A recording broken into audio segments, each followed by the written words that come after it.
নির্বাচন সামনে রেখে রাজনৈতিক দলগুলোর সঙ্গে ধারাবাহিক আলোচনার অংশ হিসেবে বৃহস্পতিবার সকালে কমিশনের সম্মেলন কক্ষে ৬টি দলের প্রতিনিধিদের নিয়ে সংলাপে বসেন সিইসি নাসির উদ্দিন। সংলাপের শুরুতে শুভেচ্ছা বক্তব্যে প্রধান নির্বাচন কমিশনার বলেন, নির্বাচনে মূল খেলোয়াড় রাজনৈতিক দল, কমিশন নিরপেক্ষ রেফারির ভূমিকা পালন করবে। এক্ষেত্রে খেলোয়াড়রা সহযোগিতা না করলে নির্বাচন কমিশনের একার পক্ষে জাতিকে সুষ্ঠু নির্বাচন উপহার দেওয়া অসম্ভব। নির্বাচনে খেলবেন আপনারা হবেন প্লেয়ার, আমরা রেফারির ভূমিকায় এবং আমরা রেফারির ভূমিকায় প্রকৃত অর্থে একদম নিরপেক্ষ রেফারির ভূমিকায় আমরা থাকতে চাই।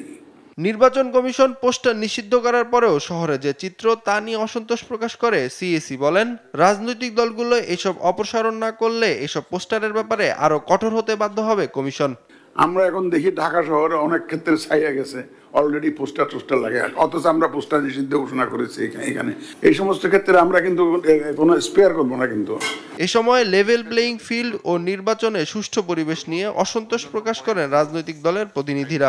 এখনো পর্যন্ত যথেষ্ট নিরাপত্তা সংকট বিরাজ করছে, শুধু প্রত্যন্ত অঞ্চলে নয়, বাংলাদেশের শহর, বন্দর, নগরীতে যে চিহ্নিত সন্ত্রাসীগুলো আছে এদেরকে যদি যে কোনোভাবেই আটকানো যায় তাহলে নির্বাচনের একটা সুন্দর লেভেল প্লেইং হবে এবং সুন্দর একটা সুব্যবস্থা হবে আশা করছি।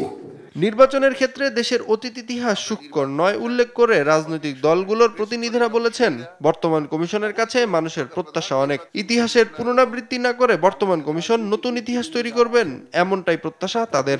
নির্বাচন কমিশন তাদের দায়িত্ব সঠিকভাবে পালন করে দেশের সেই অনাস্থা দূর করবেন এবং জনগণের যে প্রত্যাশা সেই প্রত্যাশা পূরণ করবেন।